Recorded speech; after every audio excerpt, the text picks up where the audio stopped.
तो स्टोरी शुरू करते हैं। तो स्टोरी में सबसे पहले हमारे पास है टिम।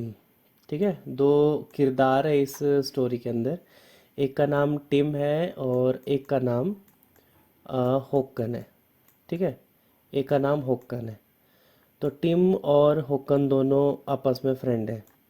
ठीक है, अब जो टिम है, टिम का बर्थडे आ रहा है। तो टिम ने अपने फ्रेंड होक्कन को एक लेटर लिख के भेजना है। तो टिम ने क्या किया ना, एक अच्छा सा लेटर अपने फ्रेंड के लिए लिखा, अच्छे से उसको बनाया, अच्छे से डेकोरेट किया, बहुत अच्छे से उसको प्रिपेयर किया। और उसको प्रिपेयर करने में टीम को लगभग 2 से 3 घंटे का टाइम लग गया। ठीक है, अब टीम ने अपना डॉक्यूमेंट जो है, या फिर बोल सकते हैं लेटर जो है, वो प्रिपेयर कर दिया है। अब वो लेटर किसको भेजना है? होक्कन को भेजना है। तो टीम कैसे भेजेंगे होक्कन को? ठीक है, तो इसको भेजने के लिए नौ सी बात है, हम लोग इंटरनेट यूज़ करेंगे। ठीक है, ऑप्शन हमारे पास पोस्ट ऑफिस का भी है, पर हम बाय पोस्ट ऑफिस नहीं, हम थ्रू इंटरनेट के थ्रू भेजना चाह रहे हैं। तो हम इंटरनेट के थ्रू भेजेंगे। ठीक है, तो टीम ने क्या किया, अपना जो लेटर है वो भेज दिया होक्कन को। ठीक है, और जब होक्कन के पास वो लेटर पहुंचा, होक्कन ने जब उसको ओपन किया, तो वो लेटर कैसा था? जैसा टीम ने बनाया था वैसा ही था? नहीं, वैसा नहीं था। वो थोड़ा सा अलग था। मतलब इसमें क्या फ़र्क था? जो होक्कर ने टेक्स्ट लिखे थे वो तो वैसे के वैसे ही आए जैसे थे लिखे हुए। ठीक है, पर फ़र्क क्या आया? जो उसने कलर किया हुआ था, मतलब बोल्ड किया हुआ था, इटैलिक किया हुआ था, या उसकी अलाइनमेंट चेंज की हुई थी, वो सारी की सारी अलाइनमेंट या कलर वगैरह सब कुछ रिमूव होके प्लेन टेक्स्ट में सारे टेक्स्ट आपको देखने को मिले, है ना। प्लेन टेक्स्ट मतलब ना तो कोई कलर ना कोई अलाइनमेंट, बिल्कुल प्लेन, बिल्कुल सिंपल टेक्स्ट जो है होक्कन को मिले। टीम ने जब ये देखा कि भी मैंने होक्कन के लिए इतनी मेहनत की और रिजल्ट क्या मिला? ज़ीरो। जो लेटर गया मेरा वो कैसा गया? पूरा प्लेन टेक्स्ट में। तो टीम का तो दिमाग घूम गया जी, है ना, क्योंकि सारी मेहनत ख़राब होगी उसकी। तो टीम ने सोचा कि क्यों ना कुछ ऐसा किया जाए कि जैसा मैंने यहाँ से भेजा। अब प्रॉब्लम क्या है यहाँ पे? प्रॉब्लम है इंटरनेट में। इंटरनेट में प्रॉब्लम ये है कि जो यहाँ से भेजेंगे जाएगा तो यहाँ से उसके पास, पर दिक्कत क्या है कि बीच में सारी फॉर्मेटिंग ख़त्म हो रही है यहाँ पे। ठीक है, अब ख़त्म क्यों हो रही वो तो चलो अलग कंसेप्ट है, पर अभी स्टोरी पे वापस आते हैं, स्टोरी को समझते हैं पहले। अब टीम ने क्या किया? टीम ने सबसे पहले सबसे पहले टीम ने क्या किया कि कुछ स्पेशल कीवर्ड्स बनाए, स्पेशल कीवर्ड्स बनाए। तो मेन पर्पस क्या था यहाँ पे? देखो कि जो होक्कन है, टीम है, टीम ने जो डॉक्यूमेंट बनाया था उसमें कुछ कलर भी किए थे टेक्स्ट, कुछ अलाइनमेंट भी की थी, बोल्ड भी किए थे, कुछ अंडरलाइन भी किए थे। पर इधर जो प्लेन टेक्स्ट में गए ना सारे के सारे टेक्स्ट हमारे, तो टीम ने क्या किया? टीम ने क्या किया कि एक कीवर्ड्स बनाए, मतलब स्पेशल कीवर्ड्स बनाए। कीवर्ड्स बोले तो जैसे कि सपोज करो, मान लो एक बनाया बी, ठीक है, एक बनाया आई, एक बनाया यू। ठीक है, ये क्या बनाए? कीवर्ड्स बोला इनको हमने, है ना, कीवर्ड्स। इसको हमने क्या बोला अभी फिलहाल के लिए? कीवर्ड्स बोलते हैं हम इनको। तो ये कीवर्ड्स बनाए उन्होंने। अभी जो कीवर्ड्स थे ना, इन कीवर्ड की सारी इंफॉर्मेशन, मतलब अगर ये कीवर्ड टीम लिख के भेजे होक्कन को, तो उसकी सारी डिटेल एक सॉफ्टवेयर में डाल दी। ठीक है, किसी एक सॉफ्टवेयर में डाल दी, या फिर बोल सकते हैं कि एक सॉफ्टवेयर बनाया। उस सॉफ्टवेयर को बता दिया कि अगर कोई भी टेक्स्ट या जो भी फाइल मैं उस सॉफ्टवेयर को दूं, मान लो अभी फ़िलहाल के लिए इसका नाम है XYZ सॉफ्टवेयर, इसका नाम है। इस XYZ सॉफ्टवेयर को अगर मैं कुछ भी लिख के दूं और उसके स्टार्टिंग में मैं बी लिख के दूं, ठीक है, कुछ भी लिख के दूं, उसके स्टार्टिंग में मैं बी लिख के दूं, तो ये जो XYZ सॉफ्टवेयर है ये क्या करेगा? उस टेक्स्ट के ऊपर बोल्ड का इफेक्ट देगा। मतलब कैसे? जैसे सपोज करो मैंने लिखा डियर, ठीक है, मैंने लिखा डियर। अब मान लो मैंने डियर लिखा, ठीक है, तो डियर से पहले क्या लिखा मैंने? बी। तो मतलब कुछ ऐसे लिखेंगे हम, बी डियर। ठीक है, ऐसे कुछ इस तरह से। तो ये जो हमने यहाँ पे लिखा डियर, ये जब इसके पास जाएगा इसके साथ, मतलब बी भी साथ में गया और ये डियर भी साथ में गया, तो इस एक्स वाई जेड सॉफ्टवेयर ने बी को नहीं दिखाया, बी का इफेक्ट दिखाया इसके ऊपर, डियर के ऊपर। इफेक्ट क्या बोले तो बी मतलब मान लो बोल्ड, तो बी का मतलब बोल्ड हुआ। तो बी जब भी लिखेंगे तो जो भी टेक्स्ट उसके आगे लिखा होगा वो कैसा दिखेगा, हमें बोल्ड दिखेगा। तो ये जो सारी डिटेल्स है किसको दे दी हमने, एक सॉफ्टवेयर को दे दी। इस सॉफ्टवेयर को फिलहाल अभी के लिए हमने नाम दिया है एक्स वाई जेड।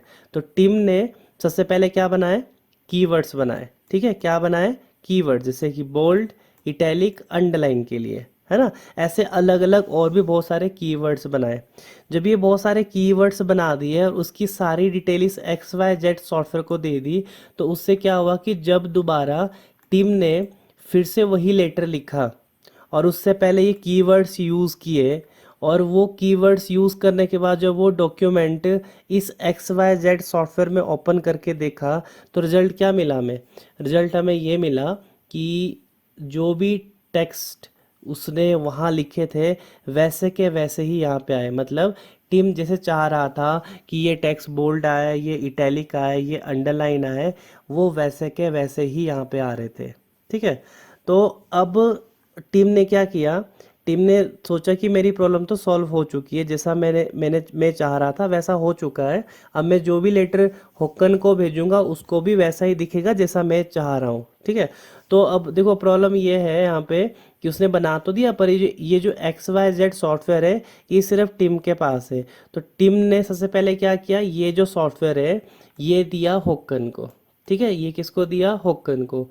होक्कन को जब ये सॉफ्टवेयर दिया और टीम ने जब वो जो फाइल अभी बनाई, मान लो टीम ने जो है अपने फ्रेंड के लिए लेटर फिर से टाइप किया, वो लेटर टाइप करने के बाद जब होक्कन को दिया, ठीक है, या होक्कन को देना है उसने अभी, तो होक्कन उसको कैसे देख पाएगा, होक्कन को देखने के लिए क्या चाहिए, अब एक्स वाई जेड सॉफ्टवेयर चाहिए। बिना इस एक्स वाई जेड सॉफ्टवेयर के होक्कन जो है इसको नहीं देख पाएगा। ठीक है, क्योंकि ये जो सॉफ्टवेयर है ये किसने बनाया, ये बनाया टीम ने, है ना, टीम ने ही सॉफ्टवेयर बनाया।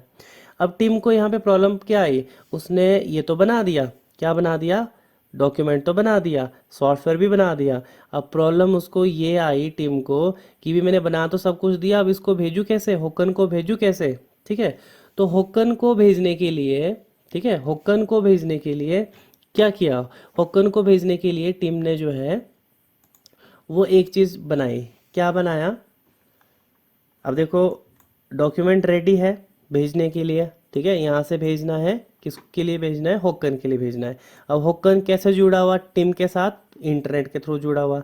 अब इंटरनेट पे अगर हमने कोई भी डेटा ट्रांसफ़र करना है तो कैसे ट्रांसफ़र होगा, ऐसे ही ट्रांसफ़र नहीं हो जाता, उसके लिए कुछ ना कुछ चीज़ें हमें बनानी पड़ती है। तो जो टीम है, टीम ने क्या किया, ये जो लेटर उन्होंने बनाया था, ठीक है, स्पेशल कीवर्ड्स को यूज़ करके, ठीक है, इसको ट्रांसफ़र करने के लिए एक प्रोटोकॉल बनाया। उस प्रोटोकॉल का नाम रखा गया हाइपर टेक्स्ट ट्रांसफ़र प्रोटोकॉल, मतलब HTTP। ये आज भी हम लोग यूज़ करते हैं। तो उन्होंने क्या बनाया, HTTP को बनाया। HTTP का क्या काम था, HTTP का काम था इंटरनेट की मदद से इस डॉक्यूमेंट को, जो कि टीम ने बनाया था, टीम ने जो डॉक्यूमेंट बनाया था जिसमें उन्होंने स्पेशल कीवर्ड यूज़ किए, जैसे कि BIU, जो एग्जांपल मैंने आपको अभी दिए थे, इसका नाम मैंने अभी आपको कीवर्ड्स बताया कि कीवर्ड्स थे जो कि टीम ने बनाए थे, टीम ने डेवलप किए थे। और इनको पढ़ने के लिए, इनको रीड करने के लिए भी XYZ नाम का एक सॉफ्टवेयर बनाया था। इसका भी रियल नेम क्या है वो देखेंगे, पर अभी फ़िलहाल के लिए XYZ नाम का सॉफ्टवेयर बनाया। तो XYZ नाम का सॉफ्टवेयर क्या कर रहा था, XYZ नाम का सॉफ्टवेयर क्या कर रहा था, XYZ नाम का सॉफ्टवेयर जो है वो इस कीवर्ड्स को रीड करने में हेल्प कर रहा था, है ना। मतलब हम जो भी चीज़ें लिख के भेज रहे हैं या फिर जो भी चीज़ें हम अपने यूज़र को दिखाना चाह रहे हैं, है ना, जैसे कि मैं चाहता हूँ कि मैं यहाँ पे कुछ लिखूँ, जैसे कि डियर, है ना, तो डियर कैसा दिखना चाहिए, कैसा दिखना चाहिए, डियर दिखना चाहिए हमारा बोल्ड। तो इसलिए इससे पहले क्या लिखना पड़ेगा हमें, इसको लिखने से पहले बी लिखना पड़ेगा। तो जो ये XYZ सॉफ्टवेयर है ये क्या करेगा, डियर के ऊपर बोल्ड इफेक्ट देगा, बी नहीं दिखाएगा, क्या दिखाएगा, बोल्ड का इफेक्ट दिखाएगा, मतलब बी का इफेक्ट दिखाएगा, टेक्स्ट हमारे बोल्ड हो जाएंगे। ठीक है, अब यहाँ पे एक प्रॉब्लम और भी आई थी यहाँ पे टीम को, जो कि मैं बताना भूल गया आपको। प्रॉब्लम वो ये थी, सपोज करो मैं लिख रहा हूँ ABC, ठीक है, ध्यान से समझना, मैंने लिखा ए बी और सी। अब देखो बी एक कीवर्ड है ना, जो कि टिम ने बनाया था अभी। अब जब ये बी जो कीवर्ड है, जब ये इस एक्स वाई जेड के पास जाएगा तो ये क्या करेगा, उसको ये उसका इफेक्ट दिखाएगा। इफेक्ट मतलब डियर को क्या दिखाएगा, वो बोल्ड दिखाएगा। तो दिक्कत ये है कि मान लो अगर मैंने ए बी सी डी लिखना है और ये प्रिंट करवाना है, दिखाना है अपने इसके ऊपर, इस सॉफ्टवेयर के ऊपर, तो कैसे दिखाऊंगा मैं? क्योंकि आपका जो एक्स वाई जेड है वो कंफ्यूज नहीं हो जाएगा कि भाई मान लो मैंने बी को प्रिंट करना है या फिर बी का इफेक्ट दिखाना है। क्योंकि बी का इफेक्ट क्या है? बी का इफेक्ट है कि मैंने टेक्स्ट को बोल्ड करना है ना। तो कंफ्यूज हो जाएगा। तो इसीलिए टीम ने क्या बोला कि ऐसी कंफ्यूजन ना आए, तो एक रूल बनाया गया है ना। रूल क्या बना कि जो भी मैं कीवर्ड्स लिखूंगा, जो भी मैं कीवर्ड्स लिखूंगा, वो इस एक्स वाई जेड सॉफ्टवेयर को आसानी से समझ में आए। तो उसके लिए रूल ये लगाया गया, रखा गया कि जो भी कीवर्ड्स लिखे जाएंगे वो लिखे जाएंगे एंगुलर ब्रैकेट के बीच में। ठीक है, इसके बीच में कीवर्ड लिखा जाएगा। मान लो अगर मेरे को बोल्ड लिखना है तो कैसे लिखूंगा मैं? इस तरह से। मतलब आपको एंगुलर ब्रैकेट लगाना है, इसके बीच में वो कीवर्ड लिखना है, जैसे कि अंडरलाइन या फिर मान लो आई फॉर इटैलिक, है ना। किसके अंदर लिखना है हमें? वो एंगुलर ब्रैकेट के अंदर।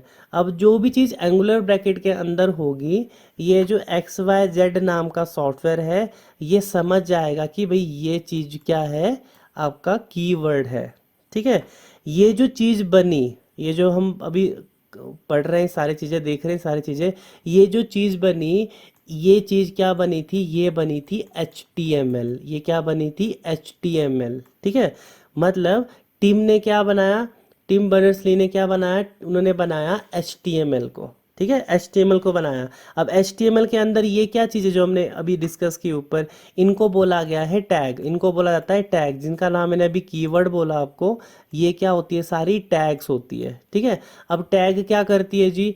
टैग हमें ये बताती है कि आपको अपना कंटेंट कैसे दिखाना है। ठीक है, थोड़ा सा और क्लियर करके देखते हैं। ठीक है, थोड़ा सा क्लियर करते हैं।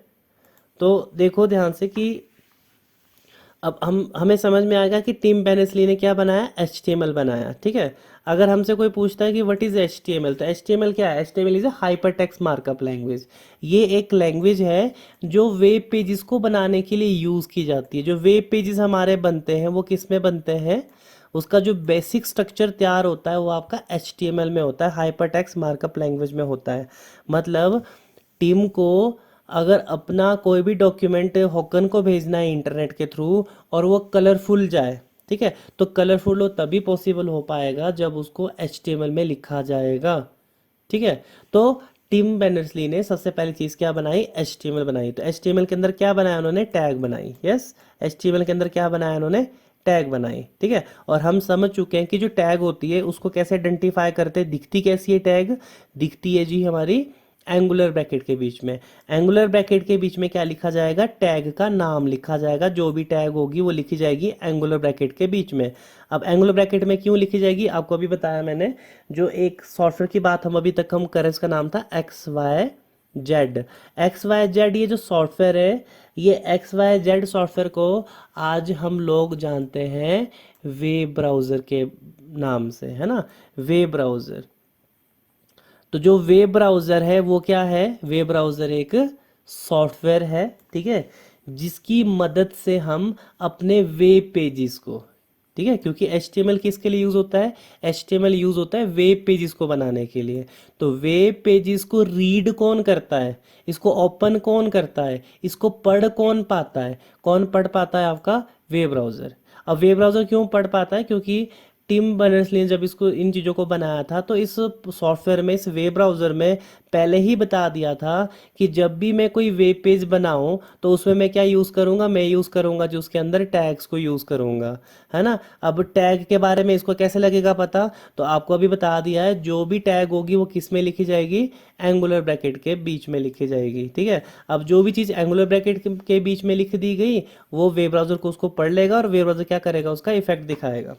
मतलब अब इसमें क्या कर दिया गया कि अगर आपको कोई भी टेक्स्ट बोल्ड दिखाना हो, इटैलिक दिखाना हो, अंडरलाइन करना हो, अलाइनमेंट सेंटर करनी हो, टेबल क्रिएट करना हो, पिक्चर ऐड करनी हो, ऑडियो ऐड करनी हो, वीडियो ऐड करनी हो, कुछ भी ऐड करना है आपको अपने पेज में, तो उसके लिए क्या बनाई गई है, टैग बनाई गई है। तो HTML के अंदर हम लोग सिर्फ और सिर्फ टैग के बारे में ही पढ़ते हैं। टैग, कौन सी टैग का क्या काम होता है, कौन सी टैग बोल्ड करती है, कौन सा इटैलिक करती है, कौन सी टैग जो है वो टेबल बनाती है, कौन सी टेबल पिक्चर बनाती है, कौन सी टैग जो है वो लिंक क्रिएट करने के लिए यूज़ होती है, कौन सी टैग फॉर्म बनाने के लिए यूज़ होती है। तो अलग अलग टैग अलग अलग काम के लिए यूज़ की जाती है। तो टिम बर्नर्स-ली ने, है ना, टिम बर्नर्स-ली ने क्या किया, ये HTML को बनाया। ठीक है, तो समझ में आया हमें कि HTML क्यों बनाया उन्होंने। तो HTML का देखो मेन पर्पस जो क्या था, मेन पर्पस जो टिम बर्नर्स-ली का था वो यही था। देखो उन दिनों जबकि हम बात कर रहे हैं, 1989 से पहले की। तो 1989 से पहले ना, जब कोई भी डेटा आपको ट्रांसफ़र करना पड़ता था, तो हमने लास्ट वीडियो में भी डिस्कस किया था कि डेटा ट्रांसफ़र करने के लिए हमारे पास इंटरनेट तो था, पर डेटा सारा प्लेन टेक्स्ट में जाता था, है ना। तो प्लेन टेक्स्ट में तो हमें नहीं चाहिए था, हमें तो कलरफुल चाहिए था यहाँ पे। इसी करके तो टिम बर्नर्स-ली ने ये सारी चीज़ें बनाई। तो जो टिम बर्नर्स-ली है वो खुद क्या है, कंप्यूटर साइंटिस्ट है वो। ठीक है, वो आज भी है। तो वो कंप्यूटर साइंटिस्ट है उस टाइम पे। तो होता क्या है कि अब साइंटिस्ट तो कुछ ना कुछ रिसर्च करते रहते हैं। अब जो रिसर्च है उन्होंने वो आपस में शेयर भी करनी होगी, है ना। उन्होंने कोई रिसर्च पेपर बनाए होंगे, वो आपस में शेयर करनी, तो कैसे करें। उन दिनों तो कोई ऑप्शन ही नहीं था कि हम अपनी कोई वीडियो या फिर मान लो किसी तरह की कोई भी फ़ोटो या फिर कोई डॉक्यूमेंट जो बना रखे हमने वो आपस में शेयर करने। तरीका था इंटरनेट का, ऐसा नहीं था कि नहीं था। पर जो तरीका था वो था कि सब कुछ प्लेन टेक्स्ट में जाएगा, है ना। प्लेन टेक्स्ट वाला कंसेप्ट था, सब कुछ किस में जाएगा, प्लेन टेक्स्ट में जाएगा। ना कोई कलर होगा ना कुछ और होगा, है ना। ऑडियो भी तो, वीडियो तो हम भेज ही नहीं सकते थे उस टाइम पे, है ना। तो जब से हमारा डब्ल्यू आया, है ना, डब्ल्यू आया। अभी डब्ल्यू क्या है थोड़ा सा देख लेते हैं। देखो हमने भी देखा, HTML बनाया टिम बर्नर्स-ली ने। ठीक है, क्यों बनाया, ताकि वेब पेजेस बनाया जा सके। ठीक है, वेब पेजेस क्यों बनाया जा सके जी, ताकि हम कलरफुल टेक्स्ट को या पेजेस को, जो कलरफुल हम पेजेस देखते हैं ना आज के टाइम में, उनको एक जगह से दूसरी जगह भेजा जा सके। ठीक है, तो उन्होंने क्या बनाया, HTML बनाया और वेब पेजेस बनाए। अब ये वेब पेजेस हमें 24 घंटे सातों दिन चाहिए, 24 घंटे और सातों दिन चाहिए। तो इसको रखा गया एक कंप्यूटर के अंदर, है ना। हमारा जितना भी डेटा होता है, जो भी हम इंटरनेट से एक्सेस करते हैं, वो कहाँ रखा जाता है, सारा रखा जाता है सर्वर के अंदर, सारा डाटा सर्वर में रखा जाता है। तो ये जो वेब पेजेस है इनको भी हमें कहाँ रखना पड़ता है, सर्वर में रखना पड़ता है। तो सर्वर में रखते हैं हम इसको। ठीक है, तो जो वर्ल्ड वाइड वेब है, ये वर्ल्ड वाइड वेब क्या करता है, इन सभी वेब पेजेस को स्टोर करके रखता है, एक जगह इकट्ठा रखता है। एक सिस्टम है जिसके थ्रू डेटा को हम क्या कर सकते हैं, आपस में शेयर कर सकते हैं। अब अगर हमने कोई भी डेटा अपने कंप्यूटर से भेजना है सर्वर पे, तो कैसे भेजेंगे हम। अब जो फाइल हमने भेजनी है, मतलब जो डेटा हमने भेजना है, वो किस फॉर्म में, वो है HTML फॉर्म में। देखो किस फॉर्म में है वो, HTML फॉर्म में। हम जो भी वेब पेज बनाएंगे वो किस फॉर्म में होगा, वो किस में लिखा गया होगा, वो लिखा गया होगा HTML में, है ना। मैं फिर से रिपीट कर रहा हूँ, HTML में लिखा होगा हमारा वेब पेज। और HTML के अंदर क्या होती है, टैग होती है। उनको अगर आपको ट्रांसफ़र करना है यहाँ से सर्वर में, या फिर सर्वर से किसी और को, किसी को भी भेजना है अगर आपको, तो उसके लिए क्या चाहिए होगा, उसके लिए हमें चाहिए होगा HTTP। जो भी आपको बताया थोड़ी देर पहले कि HTTP को भी टिम बर्नर्स-ली ने डेवलप किया था, बनाया था, है ना। तो HTML के अलावा उन्होंने क्या क्या बनाया, HTML बनाया, वर्ल्ड वाइड वेब बनाया, वेब पेजेस भी उन्होंने बनाए, वेबसाइट भी उन्होंने बनाई, है ना। कलेक्शन ऑफ वेब पेजेस से क्या बनती है, हमारी वेबसाइट बनती है। ठीक है, HTML जो है उससे वेब पेज बनते हैं, और वेब पेजेस को मिलाकर क्या बनता है, एक वेब साइट बनती है। जैसे कि अगर हम एक एक पेज को, एक एक पन्ने को इकट्ठा कर दे तो क्या बन जाएगी, एक बुक बन जाएगी। वैसे ही अगर हम मल्टीपल वेब पेजेस को आपस में जोड़ दें तो एक वेबसाइट बनती है ना। तो वेबसाइट बन गई, ट्रांसफ़र कैसे होगी जी, वेब पेजेस ट्रांसफ़र कैसे होंगे जी, प्रोटोकॉल बनाया गया, क्या नाम दिया गया, HTTP। तो वर्ल्ड वाइड वेब, HTML और आपका HTTP, साथ में हमारा वेब ब्राउज़र जिसमें आपके वेब पेजेस ओपन होते हैं, दिखते हैं। क्रोम, फायरफॉक्स वगैरह जो भी आप वेब ब्राउज़र यूज़ करते हैं, माइक्रोसॉफ्ट का एज, ये सारे के सारे जो है ये वेब ब्राउज़र होते हैं, और ये वेब ब्राउज़र ही वेब पेज को रीड कर पाते हैं। तो आई होप आपको समझ में आ रहा होगा कि किस तरह से ये एच डब्ल्यू या एच टी एम एल या फिर एच टी टी पी जो है टिम बर्नर्स ली ने बनाया था, क्यों बनाया था, क्या लॉजिक था इसके पीछे। तो ओवरऑल सारा कवर करते हैं कि क्या समझा हमने यहाँ पे, कि था क्या ये पूरा जो हमने भी पढ़ा। ठीक है, तो हमने यहाँ पे क्या क्या समझा। सबसे पहली चीज़ हमने ये समझा कि एच टी एम एल जो है वो एक लैंग्वेज है। एच टी एम एल एक लैंग्वेज है जिसको टिम बर्नर्स ली ने बनाया था। इसके अंदर क्या लिखे जाते हैं, इसके अंदर वेब पेजेस लिखे जाते हैं। ठीक है, वेब पेजेस क्या होता है, वेब पेज जो होता है वो इज़ अ वेब डॉक्यूमेंट, है ना, ये एक तरह का वेब डॉक्यूमेंट होता है। ठीक है, web, W E B, web document होता है ये। अब जो वेब जो होता है उसकी फुल फॉर्म ही वर्ल्ड वाइड वेब होती है। मतलब वर्ल्ड वाइड वेब में जो भी फाइल रखी जाएगी, वर्ल्ड वाइड वेब में जो फाइल रखी जाएगी उसको क्या बोला जाएगा, उसको वेब पेज बोला जाएगा। और उस वेब पेज को अगर हमने थ्रू आ इंटरनेट एक जगह से दूसरी जगह भेजना है तो उसके लिए जो है हमें एक प्रोटोकॉल की जरूरत पड़ती है जिसका नाम है एच टी टी पी। तो H T T P protocol जो है वो एक कंप्यूटर से दूसरे कंप्यूटर या फिर मैं बोल सकता हूँ वर्ल्ड वाइड वेब से कोई भी डेटा किसी भी कंप्यूटर तक लेके जाना है तो वो एच टी टी पी लेके जाता है। आजकल इसका एक एडवांस वर्जन आ चुका है H T T P S. ठीक है, सिक्योरिटी के साथ H T T P S, है ना। तो एच टी एम एल आया, वेब पेजेस बने, और वेब पेजेस को ट्रांसफ़र करने के लिए क्या बनाया गया सेकेंड नंबर पे, सेकेंड नंबर पे बनाया गया है एच टी टी पी, है ना, एच टी टी पी बनाया गया सेकेंड नंबर पे। थर्ड नंबर पे क्या बनाया गया, थर्ड नंबर पे बनाया गया हमारा वेब ब्राउज़र, है ना। थर्ड नंबर पे आपका वेब ब्राउज़र बना है। तो वेब ब्राउज़र क्यों बनाया गया, तो वेब ब्राउज़र का क्या पर्पज़ है, तो वेब ब्राउज़र का पर्पज़ है वेब पेज को रीड करना। ये वेब पेज को पढ़ सकता है, कौन पढ़ सकता है जी, वेब ब्राउज़र HTML को पढ़ सकता है।